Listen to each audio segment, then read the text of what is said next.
আমি 20 বছর আগে জয়েন করে সেই একই পদে চাকরি করতেছি। এটা আমাদের জন্য একটা পেইনফুল। আমরা 8 দফা দাবি নিয়ে হয়েছি। সেটা হলো 1 নম্বর আমাদের হলো ডিজি আমাদের যে DG office nursing and midwifery অফিসটা অন্য একটা প্রফেশনের সাথে অধিদপ্তরের সাথে একীভূত করার জন্য ষড়যন্ত্র চলতেছে। আমরা একীভূত হতে চাই না। আমাদের একটা নিজস্বতা দরকার আছে। আমাদের একটা নার্সিং একটা নোবেল প্রফেশন, আমাদের 50 বছরের ঐতিহ্য আমরা নষ্ট করতে চাই না। আমরা কারোর সাথে কারো দাসত্ব হতে চাই না। আমরা আমাদের আমিত্ব নিয়ে থাকতে চাই। আমাদের নার্সিং প্রফেশনের কোনো অর্গানোগ্রাম নাই, আমাদের একটা অর্গানোগ্রাম চাই।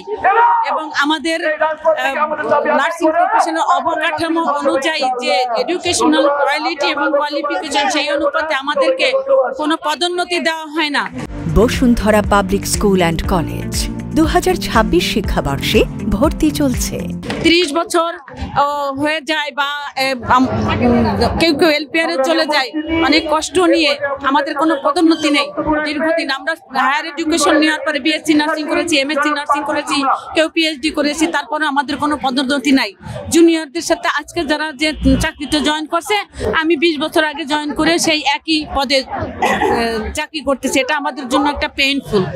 3 নম্বর আমাদের ঝুঁকি ভাতা, আমরা যে রিস্ক নিয়ে কাজ করি সেই ভাতাগুলো আমাদেরকে স্যাটিসফাইড দেওয়া হয় না। ঠিক আছে, আনুষঙ্গিক দিক দিয়ে কিছু আমলাতান্ত্রিক জটিলতা আছে। আমরা কোনো আমলাতান্ত্রিক জটিলতার সাথে একীভূত থাকতে চাই না। আমরা আমাদের স্বাধীনতা নিয়ে আমরা মানবতার সেবা করতে চাই, সেটা ক্লিনিক্যাল সাইডে হোক আর এডুকেশনাল সাইডে হোক। সব দিক থেকে আমরা আমাদের অধিকার বাস্তবায়নের লক্ষ্যে এখানে একত্রিত হয়েছি। ইনশাল্লাহ